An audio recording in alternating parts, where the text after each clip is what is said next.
நான் அசிங்கப்பட்டேன், அவமானப்பட்டேன், வெட்கப்பட்டேன், வேதனைப்பட்டேன், துக்கப்பட்டேன், துயரப்பட்டேன், கஷ்டப்பட்டேன், கவலைப்பட்டேன். இத்தனை பட்டு இன்னும் திருந்தலே குரு. யாரடா சொல்ற? பொதுவா சொன்ன குருவே. மறுபடியும் சொல்றேன், நல்லா கேட்டுக்கங்க. மறுபடியுமா? அப்ப நான் டீ சாப்பிட்டேன். இது வேற மேட்டரா? அப்படியா, சொல்லுங்க.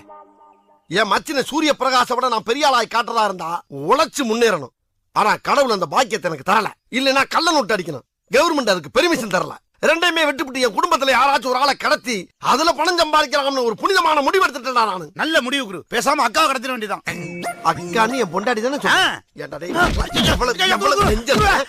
எப்ப பார்த்தாலும் என் பொண்டாட்டி மேலே குறியா இருக்கேன். என்னமோ தெரியல குரு, அவங்கதான் என் கண்ணுக்குள்ளே இருக்கிறாங்க. எது என் பொண்டாட்டி ஓங்கனுக்குள்ள இருக்காளா? டேய், இவனை சாயங்காலம் வீட்டு கூட்டி போய் அவளை விட்டு கண்ணு ரெண்டே புடிங்க போடும்டா. கரெக்ட். வேற ஏதாச்சும் ஐடியா கூடானா என் பொண்டாட்டிய குறிய வைக்கிறா நீ. குரு, உங்க வீட்டு வேலைக்காரியை கடத்தி ஒரு 3 மாசம் வச்சிருந்தா முழுகாம வைக்கிறேன்.